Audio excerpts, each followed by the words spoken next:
नमस्कार दोस्तों, मैं दुर्गेश सिंह। बात कर रहे थे हम एसएससी जीडी के कुछ महत्वपूर्ण क्वेश्चनों के बारे में। जीके और जीएस से संबंधित आपके जो क्वेश्चन आए थे 2024 में, उनके बारे में हम चर्चा करने वाले हैं और पूरी विस्तृत व्याख्या के साथ में बात करने वाले हैं। चलिए तो शुरुआत करते हैं पहले क्वेश्चन के साथ में। बिल्कुल आसान क्वेश्चन है। चलिए शुरुआत करते हैं पहले क्वेश्चन के साथ में। बिल्कुल आसान क्वेश्चन है और सभी को स्क्रीन पर दिख भी रहा होगा। पहला क्वेश्चन है हमारा, बिल्कुल आसान क्वेश्चन के साथ में हम चर्चा कर रहे हैं। पहला क्वेश्चन है, का संबंध बैडमिंटन से है। तो का संबंध बैडमिंटन से है। बैडमिंटन से किसका संबंध है, ये आपसे क्वेश्चन पूछा जा रहा है। मेरी कॉम, सर मेरी कॉम तो मुक्केबाजी से संबंधित है। किससे संबंधित है बताइए। तो आप बोलिए सर मुक्केबाजी से संबंधित है। किससे संबंधित है, मुक्केबाजी से संबंधित है। ठीक है ना। चलिए मिताली राज के बारे में हम बात करें। सर मिताली राज है, इनका संबंध, तो आप बोलिए सर ये तो क्रिकेट से संबंधित है। बताइए किससे संबंधित है, क्रिकेट से संबंधित है। ठीक है ना। चलिए अगला हम बात करें साइना नेहवाल का। तो आप बताइए साइना नेहवाल, सर साइना नेहवाल का संबंध है वो बैडमिंटन से है। किससे हो जाएगा, बैडमिंटन से है। ठीक है ना। तो बैडमिंटन से है, ये आप सभी को पता भी होगा, बैडमिंटन से है। साक्षी मलिक, सर साक्षी मलिक का संबंध है वो कुश्ती से है। किससे है बताइए। तो आप बोलिए सर कुश्ती से है। ठीक है ना। तो ये आप सभी को पता है। चलिए इसका आंसर क्या हो जाएगा, आंसर नंबर अपना 3, बिल्कुल सभी का सही भी आंसर आ रहा है। चलिए अगले क्वेश्चन के बारे में देखते हैं। नेक्स्ट क्वेश्चन हमारा क्या है, राष्ट्रीय सुरक्षा सड़कें सरकारी प्रशासन किस प्रकार की वस्तुओं के उदाहरण है। यह आपसे क्वेश्चन पूछा जा रहा है कि राष्ट्रीय सुरक्षा सड़कें, यहाँ पे आपसे क्वेश्चन पूछ रहे हैं। देखिए आसान क्वेश्चन है और इसके साथ में हम चर्चा करने वाले हैं यहाँ पे राष्ट्रीय सुरक्षा सड़कों के बारे में।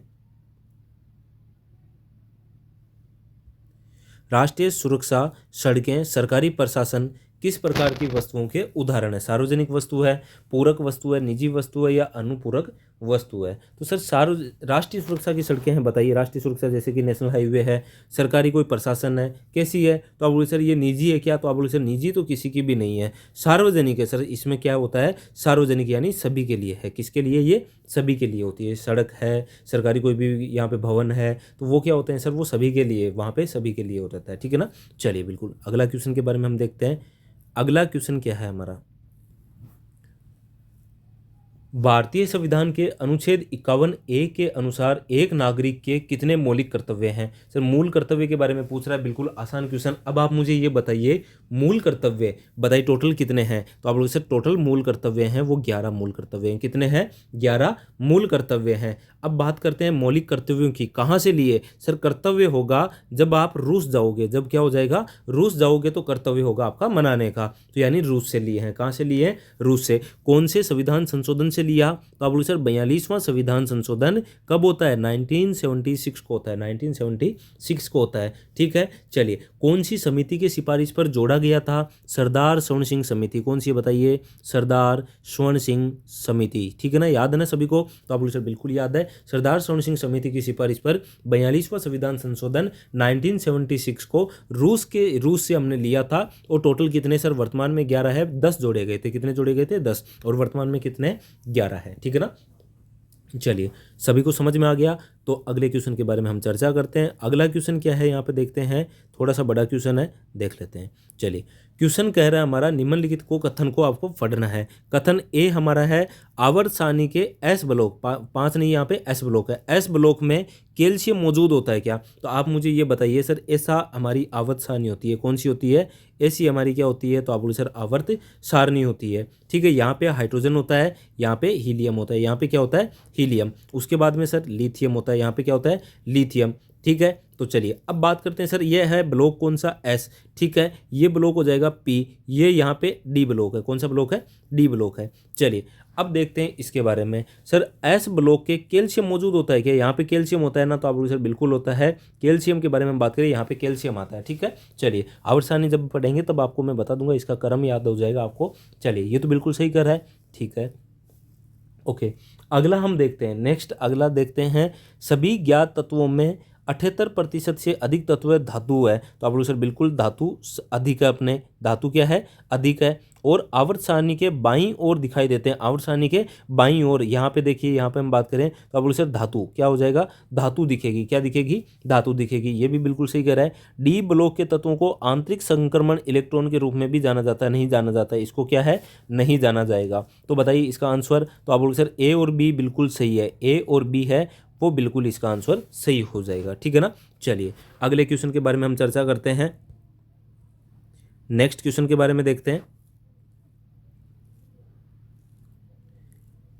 चलिए अगला क्वेश्चन आप सभी को दिख रहा है यहाँ पे, निम्नलिखित में से कौन सा त्योहार संबलपुर पश्चिम ओडिशा में मनाया जाता है। संबलपुर पश्चिम ओडिशा में मनाया जाता है जिसमें नई फसल की पूजा की जाती है, क्या की जाती है, नई फसल की पूजा की जाती है और लोग अपने परिवार के साथ फसल का पहला चावल खाते हैं। सर ये तो सभी को ही पता है, सभी में नया नया नया हो रहा है और नया नया नया हो रहा है। तो सर नुआखाई, कौन सा खाई बताओ, नुआखाई। सीधा पूछा जाता है नुआखाई कहाँ का त्योहार है, तो आप बोलोगे सर ओडिशा का। कहाँ का बताइए, तो ओडिशा का त्यौहार है। क्या किया जाता है सर, नई फसल आती है उस टाइम पहली बार चावल, जो नए चावल होते हैं वो खाए जाते हैं नुआखाई त्यौहार पे। ठीक है ना। चलिए अब आप मुझे ये बताइए बैसाखी कहाँ का है, तो आप बोलोगे सर बैसाखी तो पंजाब का है। कहाँ का हो जाएगा, पंजाब का है, सभी को पता है। तो आप बोलोगे सर बिल्कुल। बोहांग बिहू, तो सर बिहू का ही एक प्रकार है, कौन सा, बोहांग बिहू। कहाँ का है, असम का है। कहाँ का हो जाएगा बताइए, तो आप बोलोगे सर असम का है। ठीक है। विशु कहाँ का है, विशु के बारे में हम बात करें तो सर विशु है वो केरल का है। कहाँ का हो जाएगा, केरल का त्यौहार है। ठीक है ना। चलिए तो याद हो जाएगा। अगले क्वेश्चन के बारे में हम चर्चा करते हैं। नेक्स्ट क्वेश्चन हमारा है, निम्न में से किस लोक नृत्य का संबंध उत्तर प्रदेश राज्य से है। उत्तर प्रदेश राज्य से कौन सा है, इसके बारे में आपसे क्वेश्चन पूछा गया है। सर उत्तर प्रदेश, सबसे पहले हम बात करें लावणी। आप मुझे ये बताइए लावणी कहाँ का है, तो आप बोलो सर ये तो महाराष्ट्र का है। बताइए कहाँ का है, महाराष्ट्र का है। ठीक है ना। चलिए अगला हम बात करते हैं कुचिपुड़ी। तो आप बोलो सर कुचिपुड़ी कहाँ का है, आंध्र प्रदेश का है। कहाँ का है बताइए, तो आप बोलो सर आंध्र प्रदेश का है, सभी को पता है ना। तो आप बोलो सर बिल्कुल आंध्र प्रदेश का है। घूमर के बारे में हम बात करें, घूमर कहाँ का है, तो आप बोलो सर राजस्थान का है। कहाँ का है, राजस्थान का। तो बचा कौन सा, कजरी। कजरी कहाँ का है, तो आप बोलो सर उत्तर प्रदेश का हो जाएगा। ठीक है। चलिए अगले क्वेश्चन के बारे में हम देखते हैं। नेक्स्ट क्वेश्चन बिल्कुल आसान क्वेश्चन है। बात करते हैं सर्वोच्च न्यायालय के पास में, सर सुप्रीम कोर्ट के बारे में क्वेश्चन पूछ रहे हैं। सर्वोच्च न्यायालय के पास उन मामलों में विशेष सलाहकार क्षेत्राधिकार है। तो क्या है सर, विशेष सलाहकार क्षेत्राधिकार है जिसे संविधान के अनुच्छेद, कौन से अनुच्छेद में है ये पूछा है। अनुच्छेद के तहत भारत के राष्ट्रपति द्वारा विशेष रूप से संदर्भित किया जाता है। मैंने आपको बताया भी था एक बार कि सर राष्ट्रपति है वो बताओ क्या बोलेगा, तो आप बोलो सर राष्ट्रपति बताओ किसके, सुप्रीम कोर्ट के चीफ जस्टिस को, सुप्रीम कोर्ट के चीफ जस्टिस से क्या ले सकता है, तो आप बोलो सर परामर्श ले सकता है। क्या ले सकता है, परामर्श ले सकता है। तो राष्ट्रपति द्वारा विशेष रूप से संदर्भित किया जा रहा है, तो आप बोलो सर सुप्रीम कोर्ट के चीफ जस्टिस से परामर्श ले रहे हैं। तो आप बोलोगे सर परामर्श लोगे तो बताओ कैसे लेंगे, तो आप बोलोगे सर 143 बोलकर। कैसे, 143 बोलकर। ठीक है ना। तो आंसर कौन सा हो जाएगा अपना, तो आप बोलो सर 143। आर्टिकल नंबर कौन सा, आर्टिकल नंबर 143 में याद रखना राष्ट्रपति है वो सुप्रीम कोर्ट के चीफ जस्टिस से क्या लेते हैं, परामर्श। यही क्वेश्चन अपना पूछ रहा था कि सर्वोच्च न्यायालय के पास में उन मामलों का विशेष सलाहकार क्षेत्राधिकार है, सलाह ले सकता है। क्या ले सकता है, सलाह ले सकता है। ठीक है ना। तो 143 आप किसी तरीके से भी याद रख सकते हो इसको, मैं किसी को 143 बोल रहा हूँ। ठीक है, तो इससे भी आप कनेक्ट करके याद रख सकते हैं। चलिए अब बात करते हैं, थोड़ा सा सुप्रीम कोर्ट के बारे में चर्चा कर लेते हैं। क्या क्या क्वेश्चन आपसे पूछे जाते हैं। देखिए सुप्रीम कोर्ट से संबंधित क्वेश्चन आते हैं, उनके बारे में हम थोड़ी सी चर्चा कर लेते हैं। इसका आंसर अपना 143 यहाँ पर आर्टिकल नंबर 143 हो जाएगा।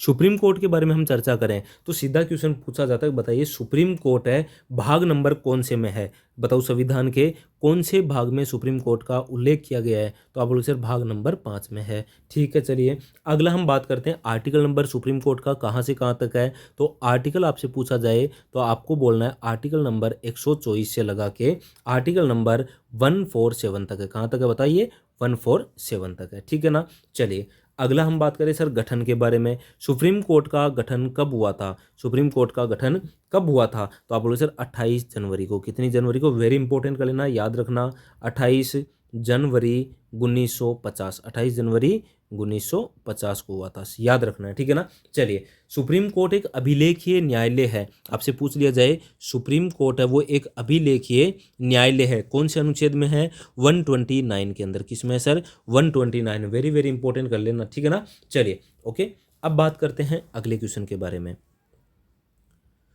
अगला क्वेश्चन हमारा है, साक्षर दर किसी दिए गए आयु वर्ग की जनसंख्या के उस प्रतिशत से परिभाषित होती है। तो भाई साक्षर दर के बारे में पूछ रहा है, किसके बारे में पूछ रहा है, साक्षर दर के बारे में आपसे क्वेश्चन पूछा जा रहा है। बिल्कुल आसान क्वेश्चन है, चलिए देखते हैं। साक्षर दर किसी दिए गए आयु वर्ग की जनसंख्या के उस प्रतिशत से परिभाषित होती है, ठीक है ना। तो किससे परिभाषित होती है ये आपसे क्वेश्चन पूछ रहा है, बताइए जल्दी से इसका आंसर।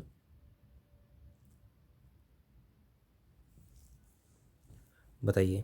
साक्षर दर किसी दिए गए आयु वर्ग की जनसंख्या के उस प्रतिशत से परिभाषित होती है। सर साक्षरता के बारे में पूछ रहा है। अच्छा कैसे होती है ये पूछ रहा है, तो केवल बोल सकते हैं तब होती है क्या, केवल लिख सकते हैं तब होती है क्या, पढ़ और लिख दोनों सकते हैं तब होती है, या केवल पढ़ सकते हैं। तो आपको पता है सर साक्षरता के बारे में हम बात करें, आप मुझे ये बताइए भारत की साक्षरता है वो बताइए कितनी है। कमेंट बॉक्स में आप सभी का आंसर आना चाहिए। भारत में साक्षरता कितनी है ये आप सभी का आंसर आना चाहिए, जल्दी से बताइए इसका आंसर।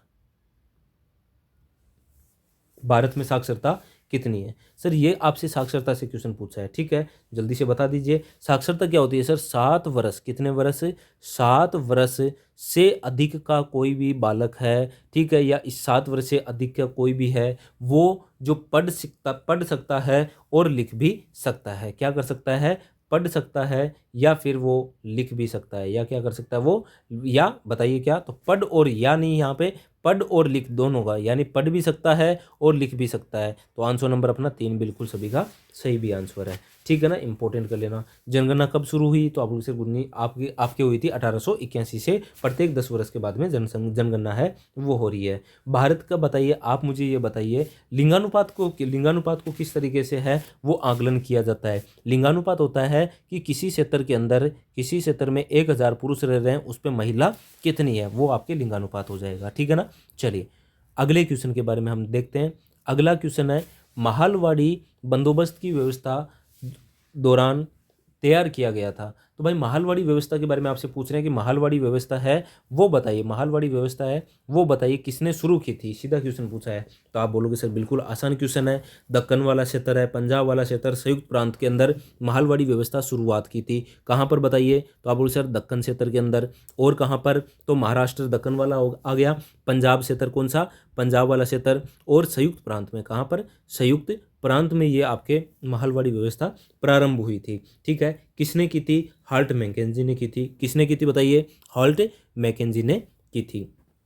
अब आप मुझे ये बताइए स्थायी बंदोबस्त व्यवस्था किसने शुरुआत की थी, ये अपन ने पढ़ लिया है। स्थायी बंदोबस्त व्यवस्था याद आ रहा है कुछ, स्थायी बंदोबस्त के बारे में हम बात करें तो स्थायी बंदोबस्त लॉर्ड कॉर्नवालिस ने शुरुआत की थी। बताइए किसने की थी, लॉर्ड कॉर्नवालिस ने शुरू की थी, याद है आपको। चलिए तो आपको याद है तो आप मुझे ये बताइए रैयतवाड़ी व्यवस्था किसने प्रारंभ की, कौन सी, रैयतवाड़ी व्यवस्था। रैयतवाड़ी व्यवस्था के बारे में हम बात करें तो थॉमस मुनरो ने शुरुआत की थी। किसने की थी, थॉमस मुनरो ने रैयतवाड़ी व्यवस्था। स्थायी बंदोबस्त लॉर्ड कॉर्नवालिस ने, और महालवाड़ी व्यवस्था है वो किसने की थी, हॉल्ट मैकेंजी ने की थी, ठीक है ना। चलिए सभी को याद भी होगा स्थायी बंदोबस्त कब शुरुआत होती है, तो 1793 ईस्वी को होती है, सभी को पता है। चलिए अगला क्वेश्चन इंपॉर्टेंट क्वेश्चन है और शानदार क्वेश्चन है ये आपके। चलिए अगला क्वेश्चन कह रहा है गरीबी रेखा के आकलन के लिए रंगराजन समिति ने किस वर्ष अपनी रिपोर्ट प्रस्तुत की थी। सर सी रंगराजन समिति है, कौन सी समिति है, सी रंगराजन समिति। कब की है, 2014 की है। कब की है, 2014 की। इस रिपोर्ट में कहा कि ग्रामीण, कौन है बताइए, तो आप बोलिए सर ग्रामीण, और एक है शहरी के बारे में। किसके बारे में, शहरी के बारे में। कहा कि यदि ग्रामीण कोई व्यक्ति है, ठीक है, वो प्रतिदिन, ग्रामीण कोई व्यक्ति है वो प्रतिदिन यदि 32 रुपये खर्च करता है और महीने के 972 रुपये खर्च करता है, कितना, 972 रुपये यदि खर्च करता है, यानी दिन के 32 रुपये और महीने में यदि वो 972 रुपये यदि खर्च कर लेता है। बताइए 972 में क्या ही आता है, आप सभी को पता है, ठीक है। एक महीने में एक व्यक्ति यदि 972 रुपये खर्च कर लेता है तो वो गरीब नहीं है। तो अब आप अपने अपने हिसाब से देख लीजिए, 972 रुपये अगर आप खर्च करते हो पूरे महीने के अंदर तो फिर आप क्या है, गरीब की श्रेणी के अंदर नहीं आओगे। किसने कहा था ये, रंगराजन समिति की रिपोर्ट के आधार पर कहा गया था, ठीक है। और फिर उसके बाद में हम बात करें तो आप बोलोगे सर शहरों के अंदर थोड़ा सा पैसा अधिक लगता है, तो इन्होंने 32 की जगह पे कितने कर दिए, शहरों के अंदर 47 रुपये। वेरी वेरी इंपॉर्टेंट करना, सीधा क्वेश्चन पूछा जाता है। रंगराजन समिति के आधार पर शहरों के अंदर प्रतिदिन बताइए कितना खर्च बताया गया था, तो 47 रुपये बताए गए थे। कितने बताए गए थे, 47 रुपये। सर माह के अंदर बताइए, पूरे महीने के अंदर, तो महीने में भी खर्च थोड़ा ज़्यादा आएगा, 1407 रुपये। कितने रुपये, 1407 रुपये। सभी को समझ में आ गया, तो आप बोलो सर बिल्कुल आ गया। याद रखना एक क्वेश्चन पूछा जाता है कि श्री रंगराजन समिति के आधार पर आप मुझे ये बताइए कि गरीबी रेखा, तो भाई इस हिसाब से गरीबी तो कम ही है, अपन को तो ऐसा ही लगेगा कि सर ये तो गरीब तो कम ही मिलेंगे फिर इस हिसाब से, फिर भी पूरे भारत के अंदर कितने, इससे भी 29, कितना सर 29.5%, कितना 29.5% बताइए कितना रंगराजन समिति के आधार पर कहा कि भारत में इतने गरीब है, यानी वो दिन का कितना 32 रुपये भी खर्च नहीं कर रहे हैं और 47 रुपये भी शहरों के अंदर खर्च नहीं कर रहे हैं। समझ में आ गया? तो आप बोलो सर बिल्कुल, तो ये 29.5% है, ये आपको याद रखना है। चलिए क्वेश्चन कैसे लग रहे हैं, शानदार लग रहे हैं ना? चलिए तो वीडियो को लाइक जरूर कीजिए और चैनल को सब्सक्राइब भी जरूर कर देना। चलिए अगले क्वेश्चन के बारे में देखते हैं। निम्नलिखित में से किस लोक नृत्य का संबंध गोवा से है? सर गोवा के लोक नृत्य कौन से हैं? गोवा के अंदर है एक तो फुगड़ी, बताइए कौन सा? तो आप लोग सर गोवा के अंदर तो देखेंगे तो फुगड़ी है, सभी को बताया, तो आप लोग सर बिल्कुल। अब फुगड़ी को क्या करोगे? तो आप लोग सर देखेंगे, क्या करेंगे? देखेंगे, तो देखनी कौन सा हो जाएगा? देखनी। तो फुगड़ी और देखनी कहाँ के हैं? सर गोवा के। कहाँ के हो जाएंगे? गोवा के। और ये कोलकली के बारे में अपन बात करें, सर ये कहाँ का है? कोलकली पहली बार तो नाम नहीं सुन रहे हो ना? कोलकली, लावा, ये लक्षद्वीप के हैं, ध्यान रखना। कहाँ के हैं? कोलकली है, लावा है, कहाँ के हैं? लक्षद्वीप के हैं, ठीक है ना, लक्षद्वीप के हैं। चलिए अगला अपन बात करें सर लामा के बारे में। लामा सर तिब्बती लामा, हाँ तिब्बती लामा वही है। तो ये आपके उस तरफ अपन बात करें सिक्किम के क्षेत्र में, कौन से क्षेत्र में? सिक्किम वाले क्षेत्र के अंदर है, ठीक है ना। चलिए नेक्स्ट क्वेश्चन, अगला क्वेश्चन है, वे संगठित संस्थान है, वे संगठित संस्थान है जो जमाकर्ताओं से जमा स्वीकार करते हैं और कर्जदारों को अग्रिम ऋण देते हैं। और क्या देते हैं? कर्जदारों को अग्रिम ऋण देते हैं। सीधा सा क्वेश्चन पूछा जाता है, सर कर्जदारों को अग्रिम ऋण कौन देगा? सर ये अस्पताल, बैंक ये थोड़ी देंगे, नहीं, इसमें कौन देगा? बैंक देता है। कौन देता है? बैंक देता है। अच्छा मैं बैंक से संबंधित कुछ आपसे 2-3 क्वेश्चन आपसे करता हूँ, ठीक है ना, और इसकी थोड़ी सी डिटेल भी मैं आपको बता देता हूँ। बैंकिंग सेक्टर के अंदर हम बात करें, 3 बैंक थी, इन 3 बैंकों को क्या किया सर? इनको है वो मर्ज किया। मर्ज करने पर एक बैंक की स्थापना होती है और उस बैंक का नाम था इंपीरियल बैंक ऑफ इंडिया, ठीक है। इंपीरियल बैंक, वेरी इंपॉर्टेंट कर लेना, ये बहुत बार क्वेश्चन पूछा जाता है कि बताइए इंपीरियल बैंक की स्थापना कब हुई थी? इंपीरियल बैंक की स्थापना कब हुई थी? तो इंपॉर्टेंट है 1921 के अंदर, ठीक है ना, 1921 के अंदर। सर इसका फिर राष्ट्रीयकरण हुआ, फिर क्या होता है इसका? राष्ट्रीयकरण। और राष्ट्रीयकरण हो गया था 1955 को। सर राष्ट्रीयकरण हो गया इंपीरियल बैंक का, तो राष्ट्रीयकरण होने के बाद में कोई नया नाम निकला क्या? बिल्कुल निकला, स्टेट बैंक ऑफ इंडिया। कौन सी? SBI, ठीक है ना। तो याद रखना इंपीरियल बैंक की स्थापना 1921 में, फिर राष्ट्रीयकरण हुआ 1955 में, और फिर स्टेट बैंक ऑफ इंडिया इसका नाम रख दिया गया था, ठीक है ना। चलिए बैंक से संबंधित क्वेश्चन था तो मैंने थोड़ी सी डिटेल आपको यहाँ पे बता दी है। चलिए एंथोनी अमलराज कौन सा खेल खेलते हैं? सर एंथोनी अमलराज के बारे में आपसे पूछा है कि ये कौन सा खेल खेलते हैं? बैडमिंटन के खिलाड़ी है। किसके हैं सर ये? बैडमिंटन के खिलाड़ी है, ठीक है ना, इंपॉर्टेंट है। अच्छा बैडमिंटन के खिलाड़ी आपको याद है क्या? किसी को बताइए बैडमिंटन के, भारत के बैडमिंटन के खिलाड़ी कौन कौन है? अभी मैं करंट में आपको बताऊं तो एक तो प्रकाश पादुकोण का नाम याद रखना है। किसका? दीपिका पादुकोण नहीं है, प्रकाश पादुकोण है, ठीक है ना। क्या नाम है बताइए? तो आप बोलो सर प्रकाश पादुकोण, ठीक है, प्रकाश पादुकोण का नाम याद रखना है। इसी के साथ में आपको एक नाम याद रखना है, इंपॉर्टेंट है, काफ़ी बार क्वेश्चन पूछे जाते हैं, प्रकाश पादुकोण का नाम याद रह जाएगा। अगला हम बात करते हैं, एक आपसे क्वेश्चन प्रकाश पादुकोण के साथ में याद रखना है चिराग शेट्टी का, ठीक है ना। किसका? चिराग शेट्टी, वेरी इंपॉर्टेंट कर लेना, ये बहुत बार क्वेश्चन आता है। चिराग शेट्टी का संबंध किससे है? तो आप लोग सर चिराग शेट्टी का संबंध भी बैडमिंटन से है, ठीक है। एक आपसे क्वेश्चन पूछा जाता है श्रीकांत किदाम्बी का, किसका बताइए? तो आप लोग सर श्रीकांत का। किसका है? श्रीकांत किदाम्बी का संबंध, किदाम्बी का संबंध किससे है? तो आप लोग सर श्रीकांत किदाम्बी का संबंध है, ये भी आपके बैडमिंटन खिलाड़ी है। पीवी सिंधु तो सभी को पता ही है, पीवी सिंधु है, ठीक है ना, बैडमिंटन के खिलाड़ी है। टेबल टेनिस के अभी जो है वो वर्तमान में चर्चा में कौन है? सर टेबल टेनिस के 2 खिलाड़ी चर्चा के अंदर है अभी, याद रखना श्रीजा अकुला, वेरी इंपॉर्टेंट कर लेना, क्वेश्चन पूछा जा सकता है। श्रीजा अकुला का संबंध किससे है? श्रीजा अकुला का संबंध किससे है? तो आप सर टेबल टेनिस के खिलाड़ी है, वर्तमान में चर्चा के अंदर है, ठीक है। एक याद रखना साथियान ज्ञानसेखान, ये भी चर्चा के अंदर है, बताइए कौन? तो आप बोलोगे सर इसका नाम है साथियान। क्या नाम है बताइए? साथियान, ठीक है ना। चलिए साथियान ज्ञान से कान, ठीक है, ये याद रखना आपको। साथियन ज्ञान से कान का संबंध है वो टेबल टेनिस से, ठीक है, ये इंपॉर्टेंट कर लेना, काफ़ी बार क्वेश्चन आ चुका है। और क्योंकि ये वर्तमान में करंट अफेयर की चर्चा के अंदर है, इसलिए मैंने आपको ये नाम बताए हैं, ठीक है ना।